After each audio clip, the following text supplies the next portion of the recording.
आप सबको जय मसीह की। मैं pastor John Murmu, Hebron fellowship Dumka, Jharkhand से आप सभी का आज के बाइबल अध्ययन में, रविवार की आराधना के संदेश में आप सभी का मैं स्वागत करता हूं।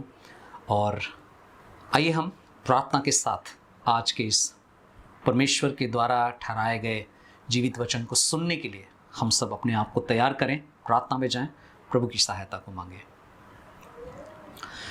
हमारे अनुग्रहकारी दयालु पिता, आप जो स्वर्ग और पृथ्वी के अधिकारी हैं, सर्वशक्तिमान, युगान युग तक एक समान बने रहने वाले परमेश्वर, हम आपकी स्तुति, आपकी बड़ाई करते हैं क्योंकि आप प्रभु सबसे ऊपर हैं, सब चीज़ों पर आपका नियंत्रण है।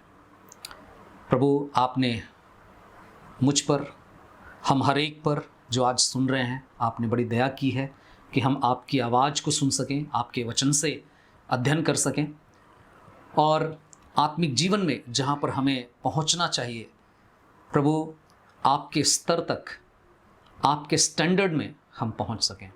प्रभु आप अनुग्रह कीजिए, हमारे मांगने से बढ़कर करें, अपने कार्य को हम पर प्रकट करें।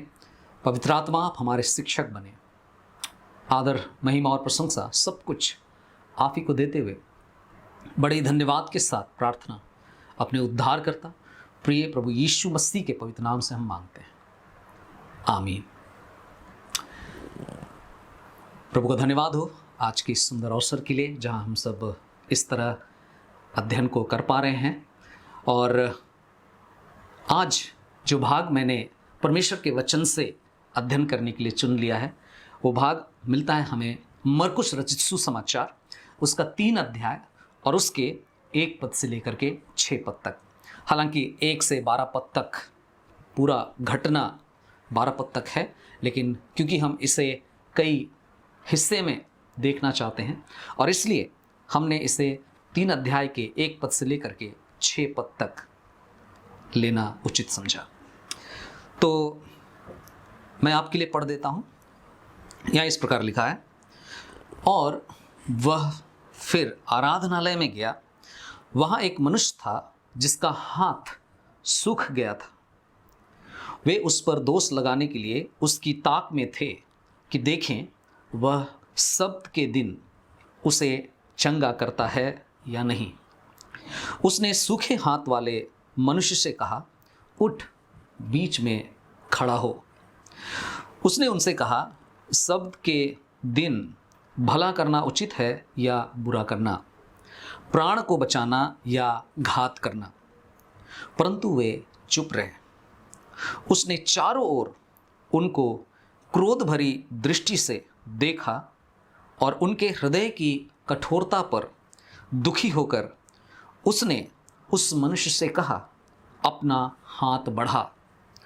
उसने उसे बढ़ाया और उसका हाथ फिर अच्छा हो गया। तब फरीसी बाहर निकले और तुरंत यीशु के विरुद्ध हेरोदियों के साथ सम्मति करने लगे कि किस प्रकार उसे नाश करें। यहाँ पर एक बहुत ही खास विषय पर आज मैं आपका ध्यान लाना चाहता हूँ और वो विषय क्या है, जल्दी ही हम इसे समझ पाएंगे। आज हम हृदय के विषय में कुछ बात करना चाहते हैं। प्रभु यीशु मसीह जब इस संसार में सेवा कर रहे थे, उसके शुरुआती दिनों में, उसके आरंभिक सेवा के दिनों में बहुत बार उसकी सेवा को लेकर, उसकी बातों को लेकर, उसके तौर तरीकों को लेकर समाज में देखा गया कि लोग असहमत थे, स्वीकार करना नहीं चाहते थे, क्योंकि उसकी शिक्षा, उसकी बातें बहुत ही भिन्न थी। लोगों को जो सचमुच में नीड में थे, जरूरत में थे, वे लोग आकर्षित होते थे और उनको लगता था कि वास्तव में ये शिक्षा हृदय को छू लेने वाली शिक्षा है। और ऐसे समय में अक्सर देखा गया कि प्रभु यीशु मसीह जब सेवा कर रहे थे तो धार्मिक अगुओं के द्वारा विरोध अक्सर होता रहा प्रभु यीशु मसीह का। धार्मिक अगुवे अक्सर प्रभु यीशु मसीह से नाराज होते थे, उसके हर एक काम को शक की निगाहों से देखते थे और अक्सर उनके काम को लेकर कुछ ना कुछ नुक्स निकालने का प्रयास ये धार्मिक अगुवे करते थे। यहूदी अगुवे इस तरह के कार्य को लगातार कर रहे थे और ऐसा लगता था कि जो यहूदी अगुवे हैं, जो धार्मिक अगुवे हैं, उन्हें प्रभु यीशु मसीह की सेवा, प्रभु यीशु मसीह की बातें, इन सारी चीजों से उन्हें बहुत परेशानी थी। अगर आप देखेंगे प्रभु यीशु मसीह ने कौन कौन से काम किए थे जिसकी वजह से ये धार्मिक अगुवे काफी अपने आप में तकलीफ महसूस करते थे। जब आप दूसरे अध्याय को देखेंगे तो वहां पर प्रभु यीशु मसीह ने जो कार्य किया था, जिसकी वजह से लोग परेशान रहते थे, वो कार्य था कि उसने एक मनुष्य को उसके पाप से क्षमा किया था, उन्हें क्षमा दिया था। प्रभु यीशु मसीह को देखा गया 2 अध्याय के 16 पद के अनुसार कि मरकुस उसके दूसरे अध्याय उसके 16 पद के अनुसार पापियों के साथ यीशु अक्सर भोजन किया करता था। जब हम 18 पद में आते हैं, 2 अध्याय के 18 पद में, मैं उन बातों की चर्चा कर रहा हूं, उन कार्यों के विषय में जिससे यहूदी अगुवों को, धार्मिक अगुवों को परेशानी हुआ करती थी। यहूदियों को लगता था कि प्रभु यीशु मसीह हम यहूदियों की सारी रीतियों का विरोध करता है, वे ऐसा मानते थे। प्रभु यीशु मसीह उनके हिसाब से नहीं चलते हैं, धार्मिक अगुवों के हिसाब से नहीं चलते थे और इस बात से उन्हें बड़ा तकलीफ होता था। 2 अध्याय के 23 पद से 28 पद के बीच में जब आप देखेंगे तो प्रभु यीशु मसीह सब्त के दिन आराधनालय में था और उपदेश दे रहा था और जब वो वहां पहुंचा था तो उसके पहले की घटना है कि यीशु के चेले जब पगडंडी से होकर जा रहे थे, खेतों के बीच में से होकर के जा रहे थे, तो वहां पर जो उपज हुई थी, कुछ बालें तोड़कर, उपज की कुछ बालें तोड़कर वे लोग खाने लगे थे और इस बात को लेकर के भी यहूदी धार्मिक अगुवे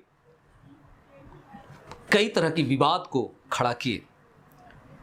और ठीक उसी विवाद के समय की यह घटना है जब हम तीसरे अध्याय में पाते हैं, जहां पर फरीसियों ने प्रभु यीशु मसीह को पकड़ना चाहा, प्रभु यीशु मसीह को उनकी बातों में, उनके कार्यों को लेकर के तर्क वितर्क करना आरंभ करते हैं। फरीसी अक्सर यीशु मसीह का पीछा करते रहते थे और यहां पर भी देखा जा सकता है कि फरीसियों ने क्या किया, प्रभु यीशु मसीह का पीछा किया और पीछा करते करते वे लोग मौका ढूंढने लगे कि कैसे प्रभु यीशु मसीह को लज्जित किया जाए, कैसे उसके कार्य को नकारा जाए, कैसे उसका विरोध करें, हम ऐसा क्या करें कि प्रभु यीशु मसीह की सेवा ठप हो जाए, यहीं पर समाप्त हो जाए। अब यहां पर यहूदी और फरीसी जो लोग थे, फरीसियों की योजना उसको रोकने की, उसके कार्य को बंद करने की योजना सफल तो नहीं हुई, लेकिन प्रभु यीशु मसीह ने उनके मन में जो था, उनके हृदय में जो था, उसको उन सब के सामने में प्रकट कर दिया, उजागर कर दिया। और अब यहां पर प्रभु यीशु मसीह जो बात कर रहे हैं, जिस तरह से देखते हैं, इस पूरे झुंड में जो भी हो रहा है, यहां पर देखा जा सकता है कि 3 अलग अलग प्रकार का हृदय यहां पर दिखता है और 3 विभिन्न प्रकार के हृदय का क्या क्या स्वभाव था, उसको यहां पर बहुत स्पष्ट रीति से हम सब देख सकते हैं। और इसको जब हम अध्ययन करेंगे तो हमें ये सीखने को मिलेगा कि अगर हमारा हृदय है, हम जिस तरह से प्रभु के पीछे चल रहे हैं, जिस तरह से हम प्रभु को जानते भी हैं या फिर नहीं भी जानते हैं, तो हम अपने हृदय के विषय में सीख सकते हैं कि इन 3 प्रकार के स्वभाव वाले हृदय में से कौन सा स्वभाव का हृदय मुझ में पाया जाता है, किस प्रकार के हृदय की गिनती में मेरा हृदय आता है, इसको यहां पर हम देख सकते हैं। तो इसीलिए आज जिस विषय को हम देखना चाहते हैं उसको हम कहेंगे, आपका हृदय कैसा है। How is your heart? आपका हृदय कैसा है? यहां पर आज हम सबसे पहले कैटेगरी को देखना चाहेंगे और वो है फरीसियों का हृदय। अगर हम फरीसियों के हृदय की बात करें तो यह हृदय दिखता है कि एक कठोर हृदय है। चलिए देखते हैं ये किस प्रकार से कठोर हृदय। एक ऐसा हृदय जो कठोर हृदय का चिन्ह है, कठोर हृदय के स्वभाव को दर्शाता है। आप देखिए पहला पद, दूसरा पद और चौथे और छठवें पद को। पहला पद, दूसरा पद और चौथे और छठवें पद को। पहला पद कहता है, वह फिर आराधनालय में गया, वहां एक मनुष्य था जिसका हाथ सूख गया था। वे उस पर, कौन? फरीसी, उस पर, प्रभु यीशु मसीह पर दोष लगाने के लिए उसकी ताक में थे कि देखें वह सब्त के दिन उसे चंगा करता है या नहीं। 4 पद कहता है, उसने उनसे कहा, सब्त के दिन भला करना उचित है या बुरा करना, प्राण को बचाना या घात करना? परंतु वे चुप रहे। फिर 6 पद कहता है, तब फरीसी बाहर निकले और तुरंत यीशु के विरुद्ध हेरोदियों के साथ सम्मति करने लगे कि किस प्रकार उसे नाश करें। कुछ बातों को गौर कीजिए। फरीसियों का जो हृदय था वो कैसा हृदय था? जो कि आपका और मेरा हृदय भी हो सकता है, या फिर संसार में और कई लोग होंगे जो प्रभु यीशु मसीह को लेकर, या प्रभु यीशु मसीह की जो सुसमाचार है, उसका संदेश है, उसकी बातें हैं, उसकी सेवकाई है, उसको लेकर इस तरह से वे लोग भी सोच सकते हैं। क्यों फरीसियों का हृदय एक कठोर हृदय था? क्या बात थी? कुछ बातों को देखिए। पहली बात जो यहां आप देखेंगे पहले और दूसरे पद में, तो आप पाएंगे कि फरीसियों ने एक योजना बनाई थी। उनके हृदय से एक योजना तैयार हुआ था। पहला और दूसरे पद में इस सूखे हाथ वाले मनुष्य को प्रभु यीशु मसीह के सामने इसलिए लाया गया था ताकि यीशु पर दोष लगा सके। गौर कीजिए, एक व्यक्ति को ठीक करने के लिए लाया गया, इसलिए लाया गया ताकि यीशु पर दोष लगाया जा सके। हमें नहीं मालूम कि इस सूखे हाथ वाले मनुष्य का हाथ सूखने का कारण क्या था। कई कारण हो सकते हैं। हो सकता है शायद ये व्यक्ति काम कर रहा हो और काम करते करते उसका हाथ दब गया हो, या फिर और भी कई वजह हो सकती है जिससे कि उसका हाथ सूख गया था।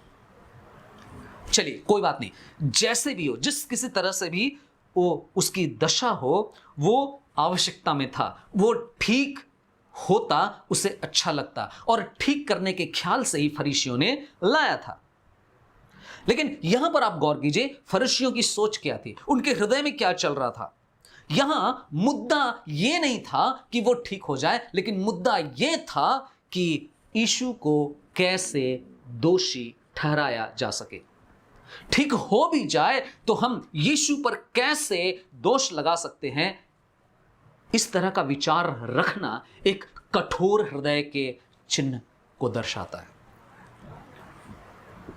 मतलब यीशु के अच्छे कार्य के पीछे भी हम कैसे उसको तकलीफ दे सकते हैं, कैसे हम उसका विरोध कर सकते हैं, ये चीजें देखने को मिल सकता है। मेरे प्रियो, आज भी आज के संसार में आप देखिए प्रभु यीशु मसीह ने कितने जीवन को, कितने परिवार को, कितने लोगों को बदला है, उनके बुरी आदतों को बदला है, उनके सामाजिक जीवन में विकास को लाया है, उनके आर्थिक जीवन में विकास को लाया है।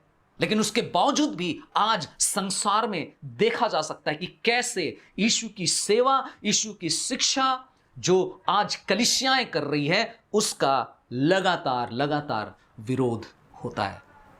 प्रभु यीशु मसीह का विरोध करते हैं, प्रभु यीशु मसीह के अच्छे कामों का विरोध करते हैं। क्यों विरोध करते हैं? फरीसियों की सोच थी कि यीशु का काम कैसे रोका जाए, यीशु को फेमस ना होने दिया जाए, उनकी चर्चा ज्यादा ना हो। मेरे प्रियो, आज भी यही स्थिति हमारे वर्तमान संसार में भी देखने को मिल सकता है। कैसे उसकी सेवा को रोक दिया जाए, ये प्रयास था। और इसलिए उनकी जो योजना थी उससे पता चलता है कि उनका जो हृदय था कठोर था।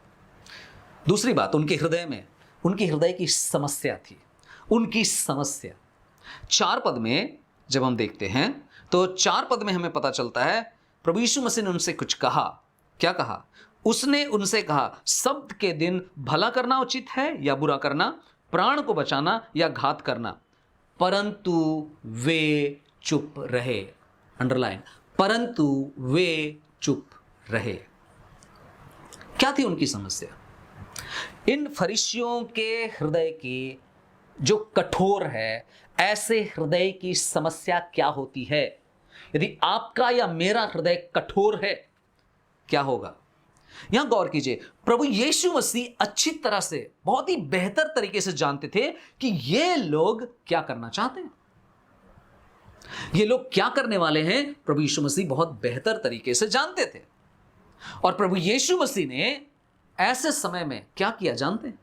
उस सूखे हाथ वाले व्यक्ति को चुपचाप किसी कोने में बुला करके नहीं, वो क्या कहते हैं, चलो आओ, ए भाई आप आइए, बीच में खड़े होइए, तू बीच में खड़ा हो। मेरे प्रियो, प्रभु का जो काम है ना, वो छुपन छुपाई करके करने वाला काम नहीं है, क्योंकि ये काम परमेश्वर का है, स्वर्ग के परमेश्वर का है, आपके जीवन में बेहतर जीवन को लाने के लिए है। यीशु ने उसे बीच में खड़ा किया और फिर सारे फरीसियों से प्रश्न किया। क्या प्रश्न किया मालूम है? उचित क्या है? अरे आप बताओ, सही क्या है? सवाल किया उनसे। उनकी समस्या क्या थी? उन फरीसियों की समस्या क्या थी? जिसके हृदय कठोर होते हैं, वो ऐसे कठोर हृदय की समस्या क्या होती है? उनकी समस्या ये थी, वे सोचते हैं कि किसी की फिक्र करना, किसी की चिंता करना, किसी के जीवन में एक बेहतर जिंदगी उनको मिल जाए, इस बात की उनको फिक्र नहीं होती है, बल्कि हमें अपने नियम को पालन करना है, हमें अपने रीतियों को पूरी करनी है, हमें अपने रिवाजों को पूरा करना है।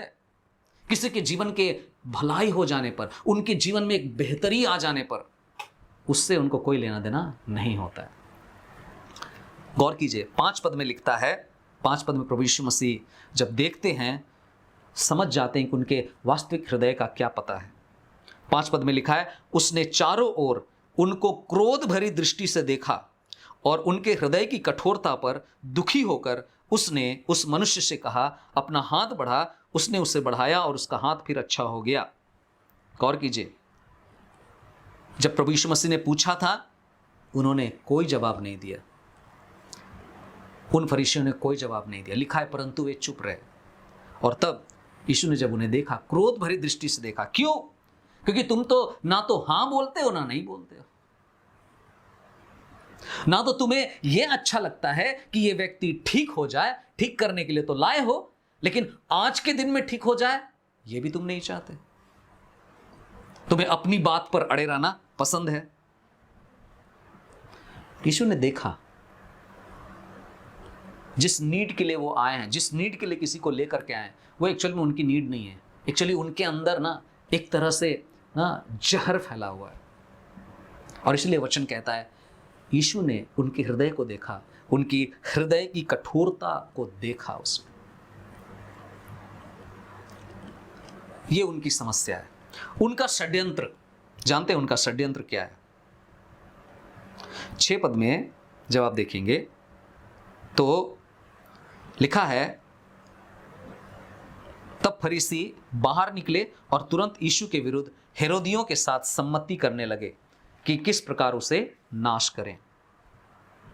फरीसी अक्सर हेरोदियों के साथ कभी भी मिल करके नहीं रह सकते थे। हेरोदी लोग वो हैं जो राजा हेरोदेस के बताए हुए तरीके से चलते हैं, और फरीसी लोग वो हैं जो मंदिर, चर्च के अगुवे जो हैं, उनके तौर तरीके अनुसार चलते हैं। और इन दोनों का कभी भी ना बराबर साथ चलने की परिस्थिति नहीं होती है। लेकिन यहां गौर कीजिए, ये फरीसी किनके साथ मिल रहे हैं? हेरोदियों के साथ मिल रहे हैं और प्रभु यीशु मसीह के खिलाफ खड़े होना चाहते हैं।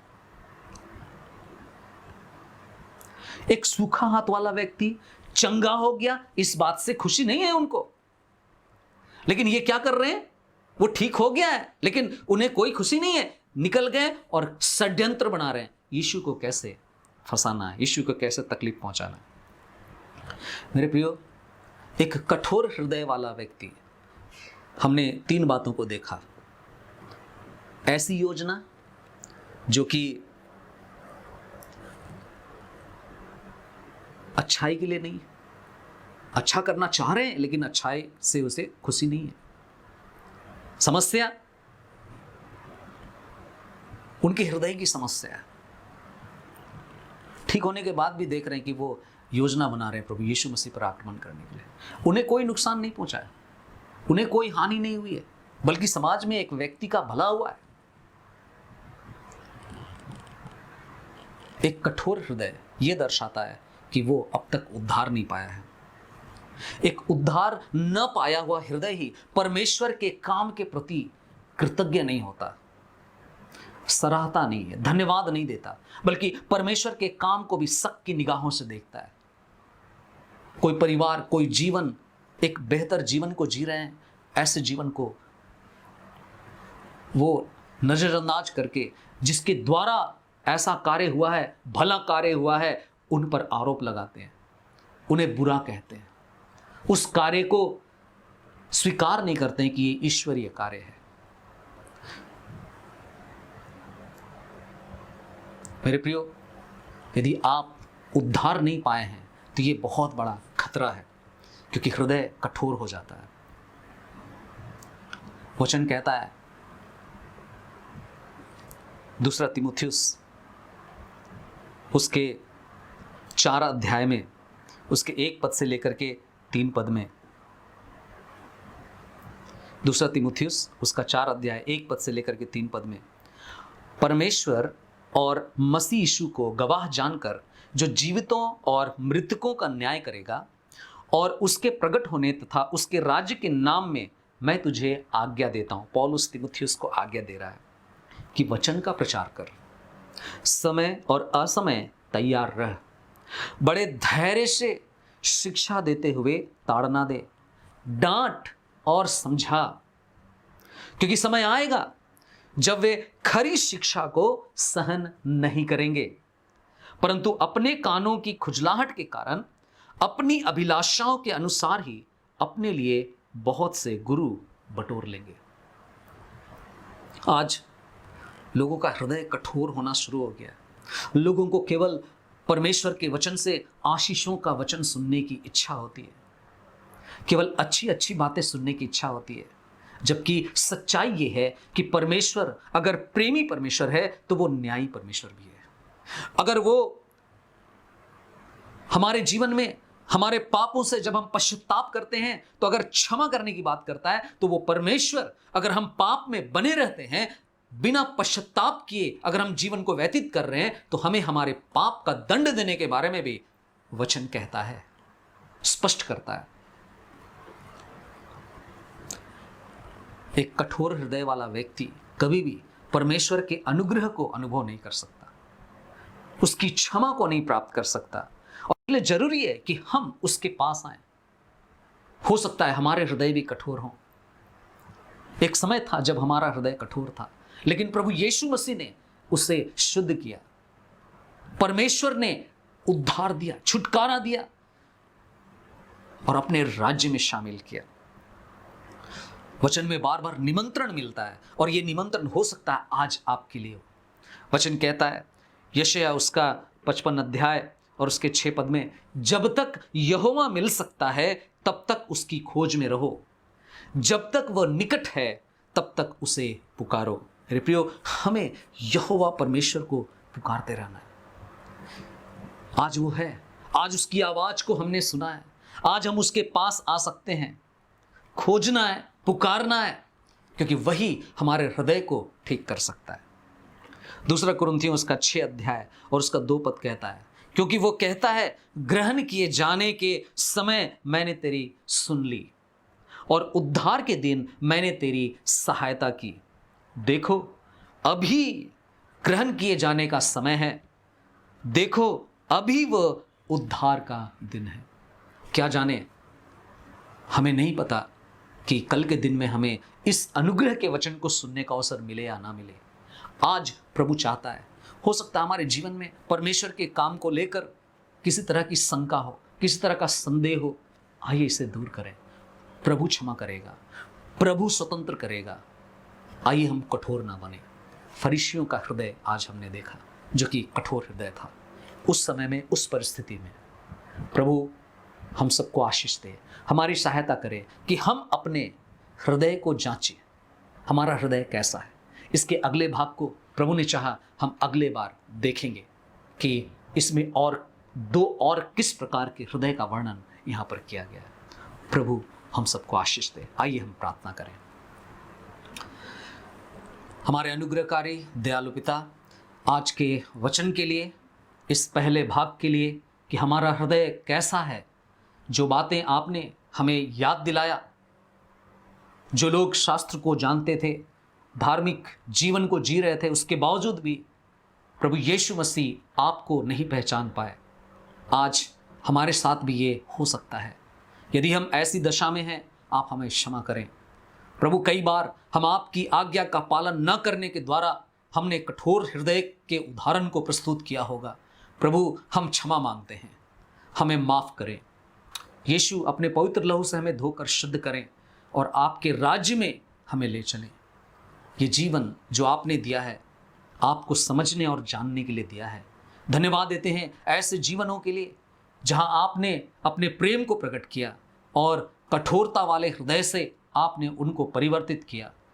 धन्यवाद देना चाहते हैं प्रभु, आपने हम में से कई एक को चुन लिया, बुलाया, ताकि आपकी सेवा के लिए, आपके मार्ग में आगे बढ़ने के लिए हमें अवसर मिले। प्रभु, हम आपका धन्यवाद करते हैं, धन्यवाद देते हैं कि आप हमारे पिता हैं, आप हमारे परमेश्वर हैं। आप हमारे जीवन को फलवंत करना चाहते हैं। आप देखना चाहते हैं कि हम आपके तरीके से जिएं, आपको महिमा दें। सारी आदर, सारी महिमा आपको देते हैं। बड़े धन्यवाद के साथ प्रार्थना को और जितने उपस्थित हैं हर एक को प्रभु आपके पास लाते हुए इस प्रार्थना को यीशु के पवित्र नाम में चढ़ाते हैं। दया से सुनिए और ग्रहण कीजिए। आमीन। प्रभु आप सबको आशीष दे और इसी तरह से वचन में बने रहिए, बढ़िए और इसके अगले भाग को भी आप जरूर सुनिए। प्रभु आप सबको आशीष दे। सबको जय मसीह।